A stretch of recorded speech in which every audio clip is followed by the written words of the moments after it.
last-ditch effort to save his faltering premiership, Pakistan Prime Minister Imran Khan has called for the National Assembly to be dissolved, foiling an attempt by the opposition to remove him from office. Imran Khan, he came to power 4 years ago in an atmosphere of euphoria with slogans of welfare state and ending corruption, but he's turned out actually rather similar to his predecessors. All of this takes place as economic indicators such as inflation continue to go through the roof, and life for the average general Pakistani is getting a lot worse. Now, we've got Imran Khan here, the founder of Geopolity, to discuss with us about Pakistan and what's next for Imran Khan. How are you keeping, Adnan? I'm good, Yusuf. How are you? I'm very well, thank you. Now, things were going so well for Imran Khan a few years ago, but now we find that his popularity is really in decline. How have we got to this position we are in today? So, Yusuf, the position Imran Khan finds himself in, it's completely in line with Pakistan's history. It's not at odds with Pakistan's history. No prime minister in the history of Pakistan has ever completed their term. In fact, only one government in Pakistan's history has ever completed their term, which was back in 2013. So the position Imran Khan finds himself in, it's actually quite normal in the grand scheme of Pakistan's history. It doesn't actually go against it. Now, if you take your mind back, Imran Khan, he ran a campaign back in 2018 on ending corruption, dealing with the endemic corruption in Pakistan, and fixing the economy. These were the usual populist slogans being thrown around by all populist leaders at the time. But really what's happened since then is inflation has got far worse.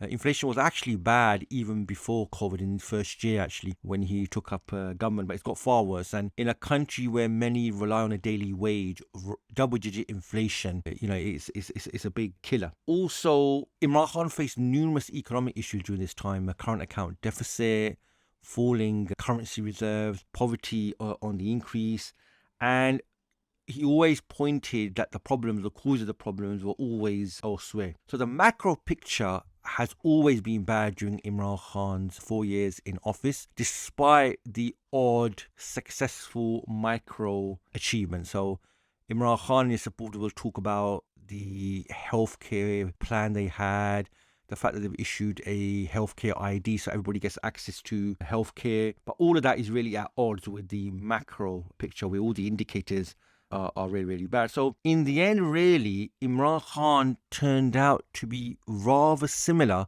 to all his predecessors who he's criticized, who he said are looting the country, who he said are corrupt. In terms of actual competency, he's actually turned out to be rather mediocre, just like them. And in the end, probably the worst omen for him was the fact that he fell out with the army over the appointment of the head of the ISI, the spy chief. So all of these, when you put them together, what you find is this is how Imran Khan, who started off with a lot of hope in his innings, and now he's got to the point where he's really fallen from grace in the people's eyes. Adnan, you mentioned these economic problems that Imran Khan's facing. Now, isn't it a little bit unfair to blame these economic problems on Imran Khan and how he's managed the country? Because a lot of the world is facing the same thing, especially with COVID-19. Okay, Yusuf, so that's a common claim Imran Khan makes, his political party, the PTI, make. In fact, in the last week or so, Imran Khan has come out fighting and tried to show his track record. Now, yes, COVID did make the situation bad, and that's the case for most of the world. However, in the case of Pakistan, what COVID did is it exacerbated an already problematic situation, especially the economic situation.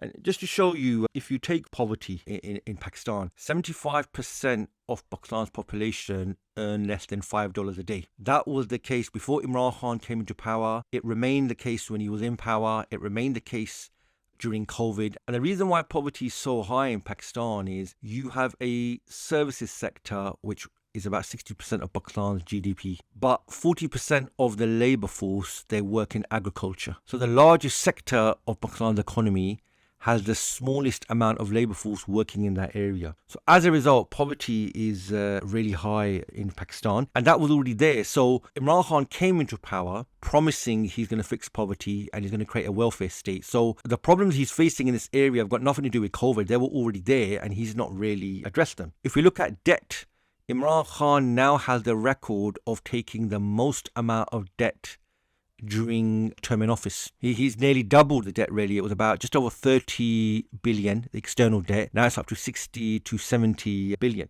So rather than fixing the economy, what he's actually done is taken on more debt. And remember, debt has to be repaid, and 30 to 35% of Pakistan's budget expenditure is on debt servicing.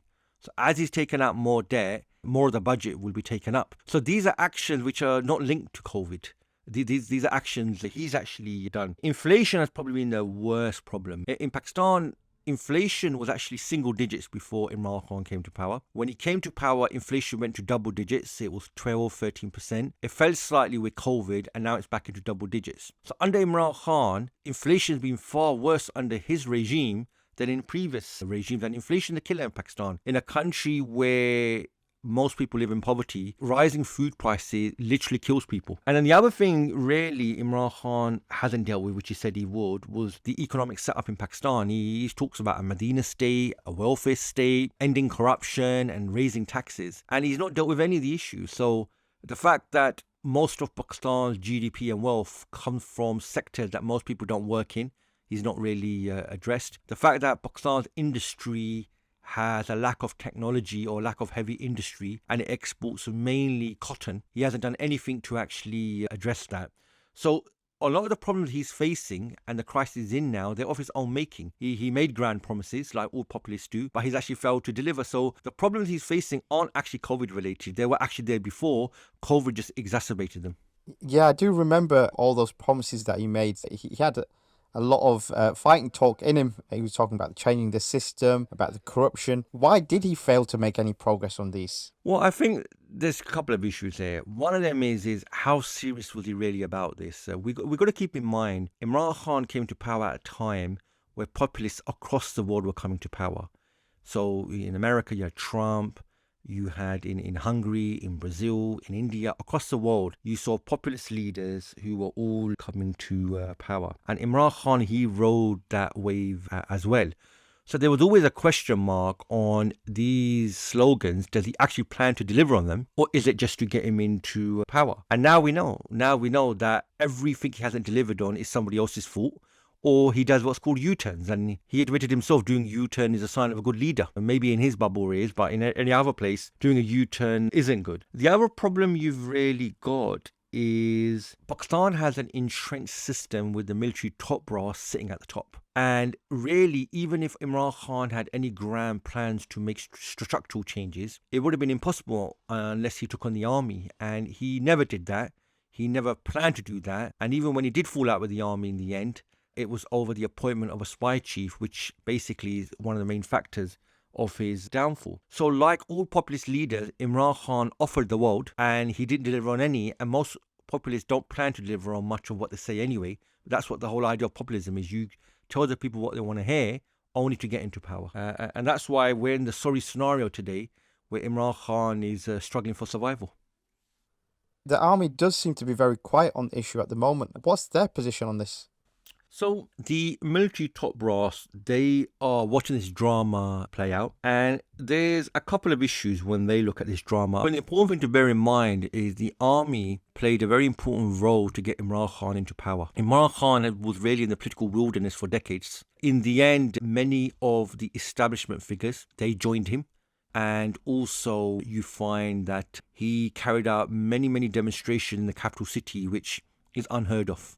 Imran Khan came to power at a time when many people in Pakistan were losing confidence in the system. The years of Nawaz Sharif and Zardari had really made things worse. Imran Khan, who's from a cricketing background, he's not a politician, he's not from a political family or political dynasty. So really, the army took a backseat and Imran Khan was in power. Now, I think the important thing for the army is The drama that's playing out now with the opposition, Imran Khan, it is very clear. Imran Khan needs to go because he's mismanaged the economy, and you've got an opposition who can come into power. All of this ensures there's no discussion about real change in Pakistan. There's no discussion of uprooting the existing system which the army sits upon. So for the army, this works out quite well. They are not in the firing line. The faces will change from one leader to another. So their position remains entrenched, and questions are never raised about the army's role.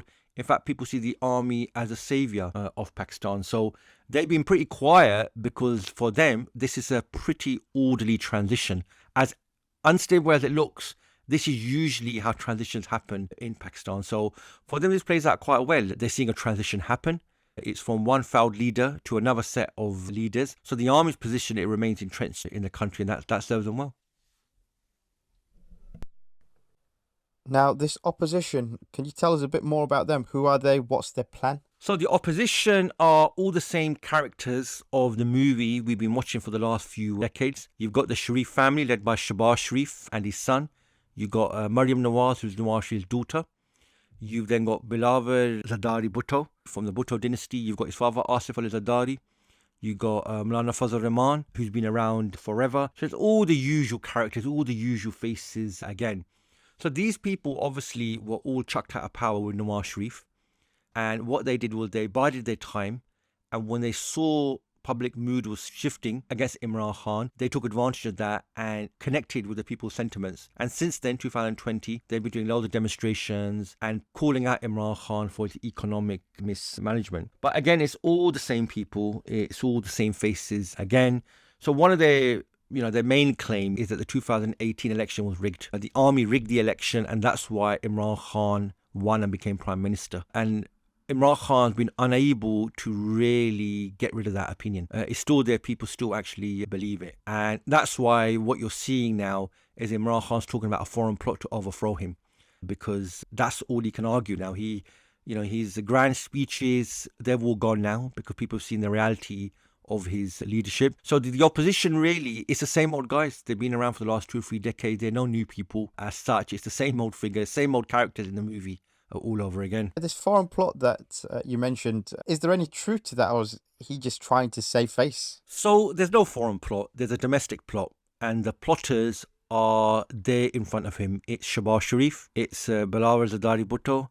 It's Fazl Rahman. There's no secret plot here. The opposition who are trying to overthrow him, they are very open what they're doing. They're going on daytime TV. They're having massive demonstrations. They're not hiding. That's the plot that's actually going on in front of him. And the thing is, he can't really counter that plot now because what they're saying is true. Although they're doing it for their own opportunist purposes, what they're saying about his economic mismanagement is actually true. So what he's tried to do, Imran Khan, is deflect by talking about a foreign plot.